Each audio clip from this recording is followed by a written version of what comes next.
Hello, I'm Neil Quigley and welcome to the latest edition of my blogcast. I hope you're good and you've had a nice couple of weeks. I have been relatively busy. I started at Stoke Mandeville Hospital Radio when I was 18, which was the youngest you were allowed to be to join the radio station. My interest in radio was piqued when a new radio station called Mix 96 was launched in Aylesbury. During the first year of their existence, when I was still at Aylesbury College, I did my work experience there. That's when I decided I wanted to work in radio. That's why I joined Hospital Radio. That was quite a long time ago now, and I'm happy to say I still have lots of friends from Stoke Mandeville Hospital Radio, one of whom I got to meet up with a couple of Fridays ago. His name's Des Kay, and we worked together on various on-air radio shows, and also we did a lot of outside events together, be it hosting fetes and concerts, and we did lots and lots of discos, and we are both Tottenham Hotspur fans as well. So we get on great. We have lots in common, but the way life works out nowadays, we don't get to see each other as often as we'd like. In fact, this dinner date had been in the diary for at least 3 or 4 months. That's how far we have to book each other up in advance. Linda and I and Des and his girlfriend met up at one of our favourite restaurants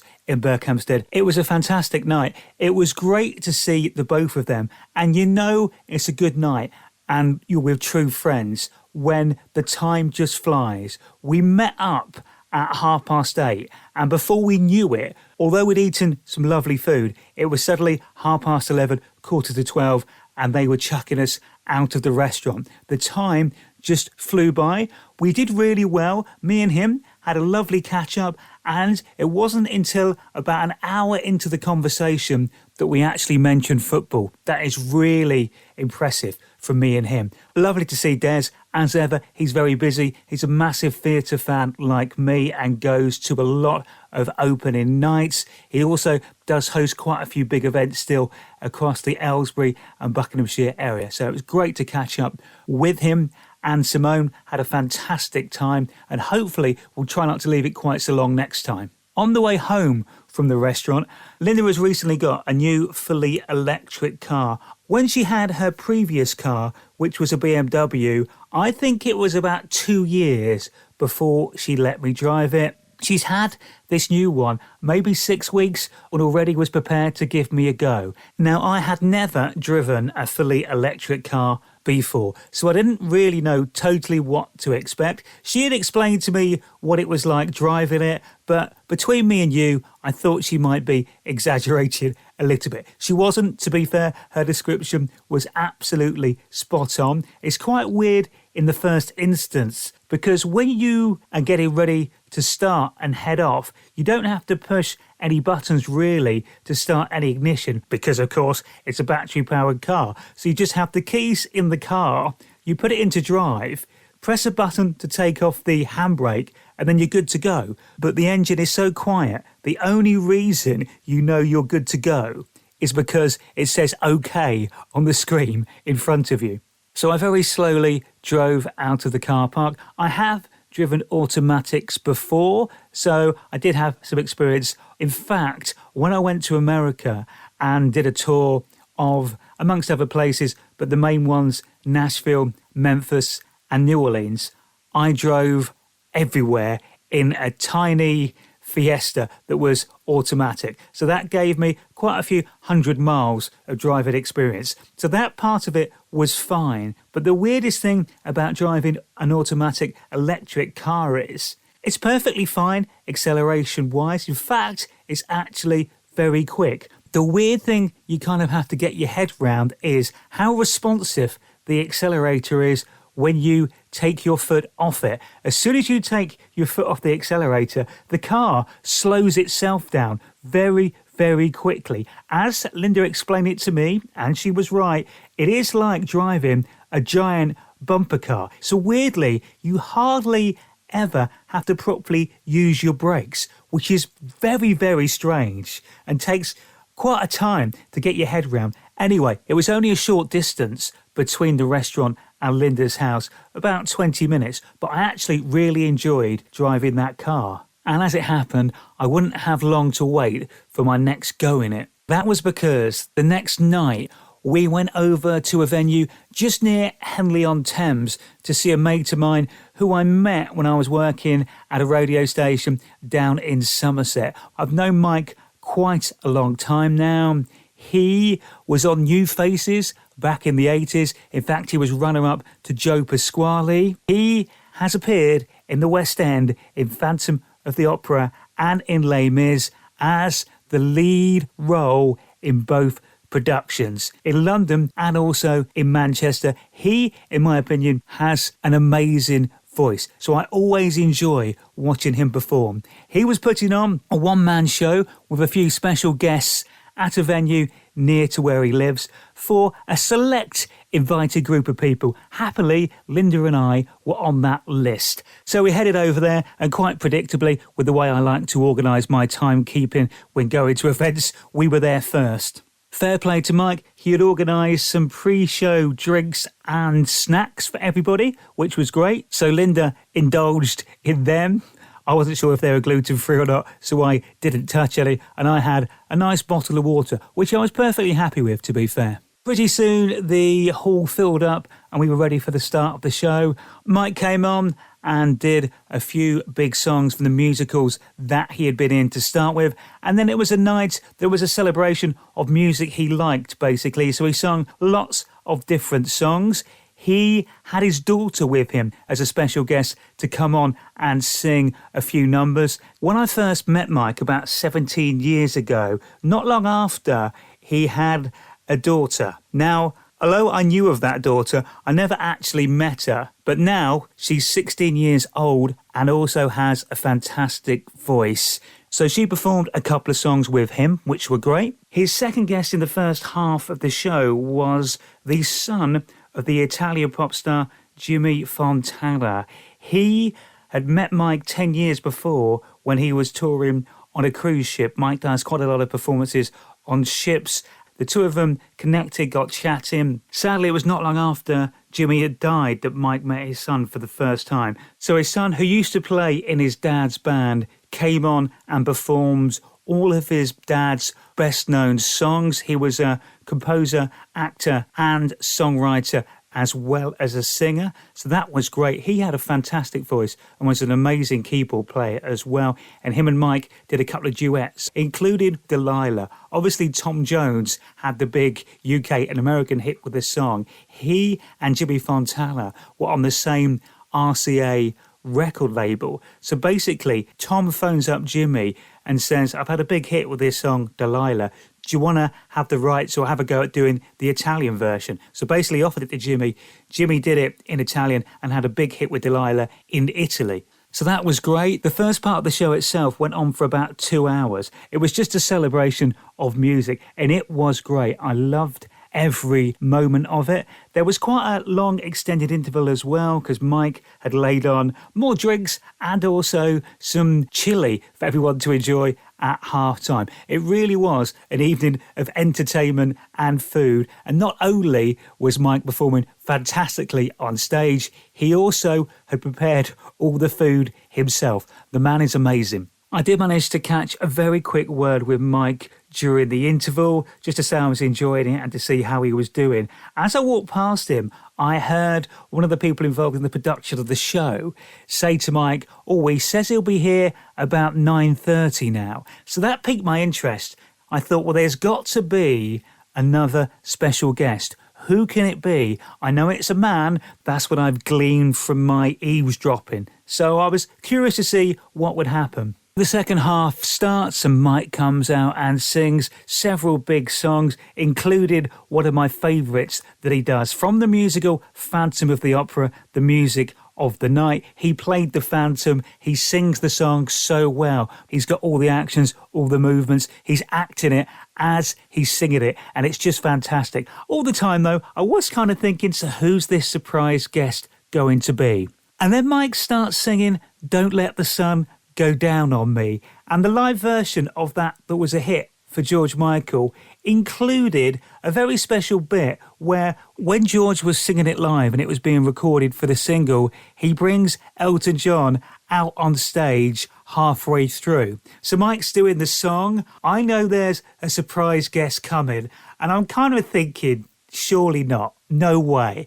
Absolutely cannot have. We're near Henley-on-Thames. I know Elton lives in Windsor, so I'm thinking, well, it's not that far away, I guess. Could Mike know Elton? Would Elton do that?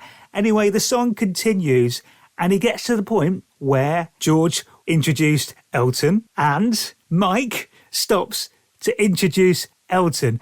Now, just for a second, I thought, is it? And then I thought, no, it can't be. Anyway, out comes somebody dressed as Elton John, doing a fantastic Elton impression, and him and Mike finished the song. While he was on stage, I'm thinking, I know that guy. He's familiar. I recognise him. Who is that? Anyway, Elton, in inverted commas, disappears off stage. Mike continues with the show, and then off stage, about 10 minutes later, you hear somebody doing an Ozzy Osbourne impression, and then this man walks onto the stage. Mike walks off after introducing Mr. Bobby Davro. So Bobby came on and did about 20 minutes of various impressions, stand-up, and he does a routine that I've seen Freddie Starr do before, where they're singing to a song and the back-end track of the song supposedly, and for effect, goes all wrong. The song speeds up, slows down, rewinds, and they obviously do all that live with their voices on stage. He did that, and that was brilliant. He did it with Frank Sinatra's My Way. Really good. So it was great seeing Bobby Davro. Brought back a lot of memories and nostalgia. And then Bobby went off, Mike came back on and finished the show. It was fantastic. Now, because I knew the main performer and star of the show, always love an after-show party, and we have been invited to the post-show drinks at a local pub, so we did make sure we popped along there to have a drink or two and catch up with Mike briefly. It's obviously difficult for performers at those sort of events because they need to catch up and chat to everyone that they've invited, and I fully get that and understand that, but it was nice to see him perform and nice to see him after. Bobby Davro was obviously there, as well as Jimmy Fontana's son, who I did get to have a quick chat to as well. It was a brilliant night, and once again, after we said our goodbyes and left the pub, I was going to be driving home the electric car, which I thought great. I'd really enjoyed it the night before, and this time we were doing some dual carriageway, some straighter roads for me to get a more of a feel of how it handles, shall we say. I thoroughly enjoyed that. Now, I normally, when I come into reverse into Linda's Drive, come from a certain direction because I've kind of got that worked out, what I need to do to reverse in correctly. As it happens, the way we came back this time meant I'd arrived at the driveway from the opposite angle, and I'm not driving my car, I'm driving Linda's car, of course, so I have to bear that in mind. Anyway, I'm reversing back into the driveway. The car starts bleeping. It's got a parking assist and the sensors on it, and it seems to think I'm getting a bit too close to one of the walls of Linda's house. Now I'm looking in my mirrors. Despite this thing bleeping, I'm thinking, nah, it's overreacting. It's too sensitive. I'm fine. I can see in the mirrors I'm doing all right. So I keep edging back slowly, and suddenly the entire car comes to an immediate stop, a halt, really suddenly. It turns out the car has an extra feature on it where if it thinks you're getting too close to something and ignoring the sensors, it will stop immediately itself. So thankfully, that's what it had done, and I hadn't smashed Linda's brand new car into the wall of her house. It did scare me a bit though, to be honest. On the 26th of October 2003, a new radio station launched in Yeovil in Somerset called Ivell FM. I went to work there about 6 months after it had launched, although before the station launched, I did send a demo tape in and was hoping to get a job right from the start at that radio station. I didn't get one of the initial roles, but I do know from the very start my demo was definitely on the boss's desk there. Anyway, I did get a call to do some cover work a few months later. I had an amazing 5 years down in Somerset at that station. We had lots of fun. We did a great job as well. It was a really successful launch. We got some fantastic listening figures and we really embedded ourselves into the local community. Carnivals are massive down in Somerset. Still, we were at every one of them and had a fantastic time fully involved. I got to interview so many great people. Tony Hadley, Susie Quattro, Hazel O'Connor, Richard Hammond, Christopher Biggins, to mention but a few. And I got to be on a TV documentary with John Nettles. Plus, we did Ivel FM discos, we did lots of live events and stage work. I got to work closely with Yeovil Town Football Club because I also did the sports show, which led to me one day going on an open top bus tour with the team. After they won the League 2 title, that did include me signing autographs for some of the children at some of the schools that we stopped at. I think they thought I was one of the players, but I didn't mind. I was signing away anyway. That was a great experience. Did so many fun and good things. Through that, because it was right below the studios, I ended up doing some DJing at the Chicago Rock there, which in turn meant I did some hosting work when they had various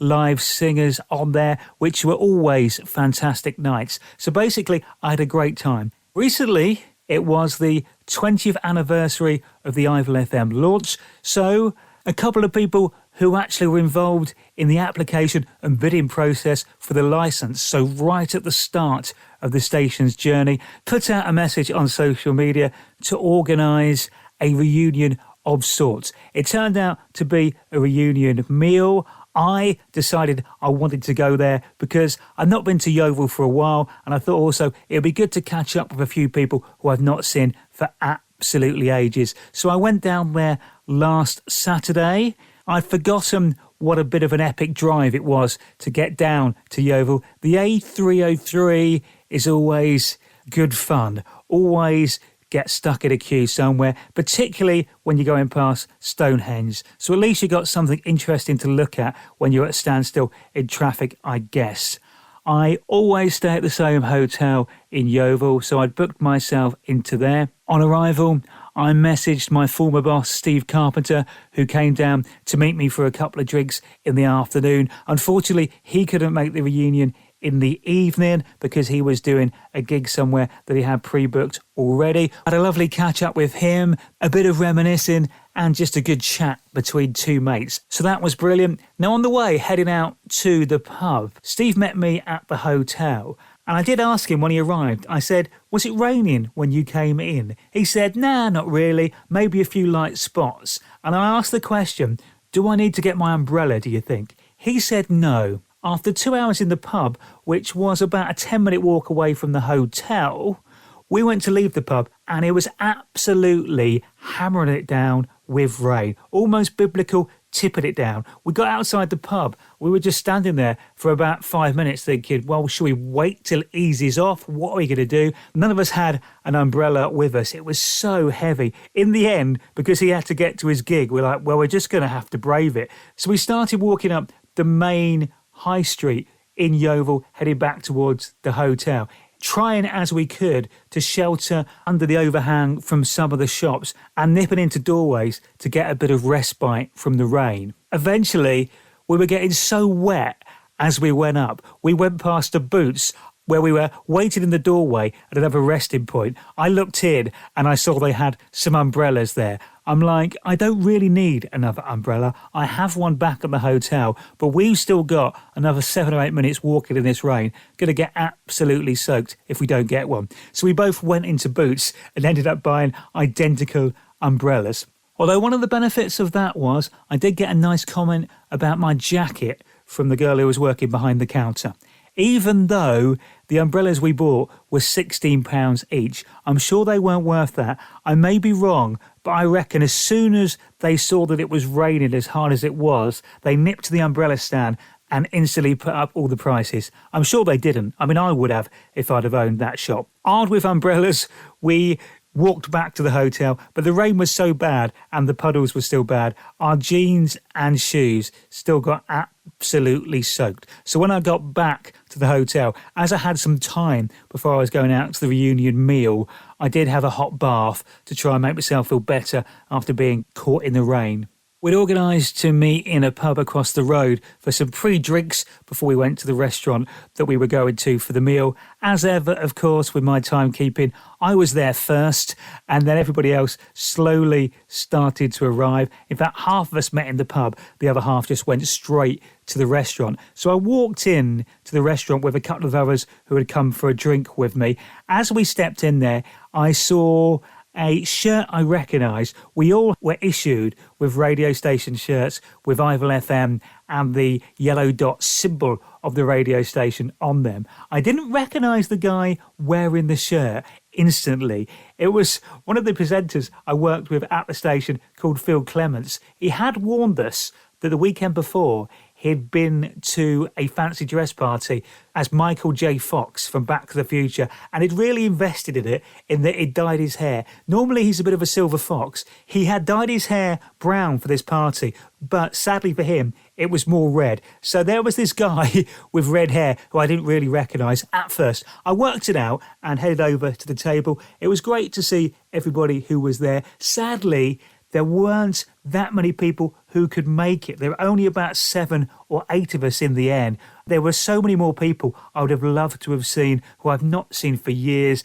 and we could have just had a real nice catch up at a great time. Sadly, that wasn't to be, but had a brilliant time with the people that were there. It was so nice to catch up with everyone, see what they're doing now. And of course, we did talk about the old times at the radio station. We went to a restaurant in Yeovil called Tamburino's, which I remember eating at a few times when I was working down there. It's an Italian place, as you may have guessed from the name. It's always very lively. They're very theatrical. If you have a birthday in there, they come out with the cake, the candle, sing to you, clap. There's drums and tambourines. The restaurant was packed that night. I'm not joking. Every table had at least one person who was celebrating a birthday. So we got treated to the birthday performance, I reckon, about 11 times. Now, obviously, I had got the person who booked the table to check in advance that they could cater for me as a celiac with my gluten-free requirements. And to be fair to them, it was busy, it was hectic. They were running around at 100 miles an hour, which kind of unnerved me a little bit, because that doesn't seem necessarily like they're going to be taking the necessary care for cross-contamination with gluten. Anyway, I've got the menu. I kind of try to speak to the guy about the menu because it hasn't got what's gluten-free on it. So I'm like, okay, can you tell me what I can have? I'm gluten-free, I'm celiac. He goes, tell me what you want. And I thought, well, this is going to be a bit of a standoff here because I don't know what I can have, so I can't tell you what I want. Anyway, what he meant was basically, tell me what you want. I'll either tell you can't have it, or if you can make it gluten-free, we'll make it gluten-free. It was good fun catching up and having a laugh with everybody. Then after that, we thought, we'll just go for one more drink somewhere. Now, obviously, the radio station launched 20 years ago. We're all 20 years older now. There isn't that many places, sadly, nowadays to go in Yeovil.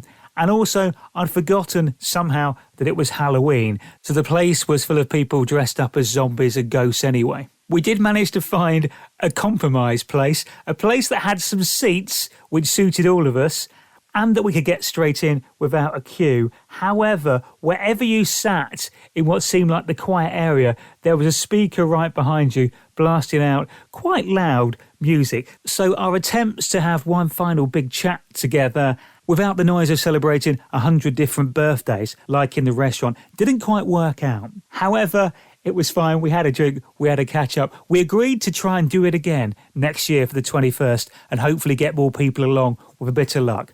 I left everybody at that point, headed back to my hotel, got back to the hotel for about 11:30, which for me nowadays is great. Love being back for midnight. That is the dream always. And it was also the weekend that the clocks went back. So I got an extra hour in bed. Then the next day it was back in the car and back to do battle with the A303. It was a slightly longer journey home, so I did spend about 6.5 hours in the car over the weekend, but it was good to go down and see everybody and to visit Yeovil once again. Place does hold a lot of fun and special memories for me. Quick word on Tottenham Hotspur. Things are still going quite well. Very much taking it as a game-by-game basis. I was at the Fulham game at home that we won. Again, another party at the end. Love that. I watched the game away at Crystal Palace on TV, and we did what we needed to do. We played very well in patches, a bit less well in others,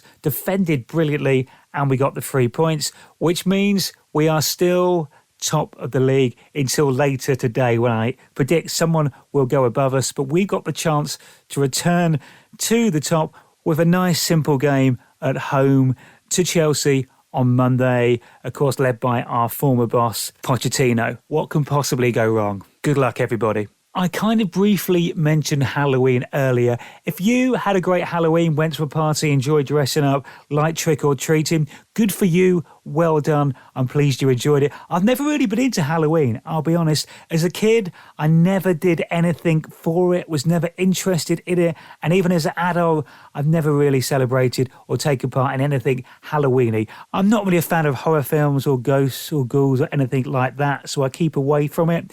If it's your thing, great, I hope you enjoyed it. Although I did do a little bit of research about Halloween, and it appears it may have been a very ancient pagan festival where its origins come from. And it was a festival at which they celebrated the harvest and dressed up in outfits to scare away the ghosts. So I think we might actually be doing it wrong. Surely dressing up as ghosts and zombies to scare zombies is not going to work. I don't know exactly what we should dress up as, but having seen some of the options that some people link to Halloween fancy dress, I think they might have the answers. It is fireworks night this weekend, or probably depending on where you live, for about the last week or so, and probably the next week as well. I am on board with fireworks, even though the first time I was taken to a big display by my auntie when I was about 7 or 8, I didn't like the loud bangs at all. I was petrified and basically spent the night hidden in my hood in my jacket,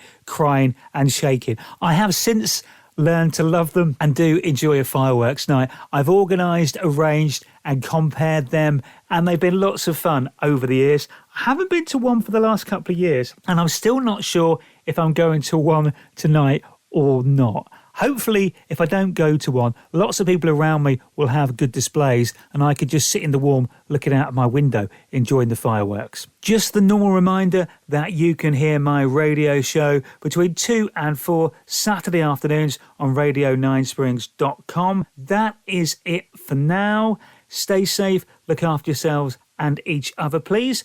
I'll speak to you soon. Bye-bye.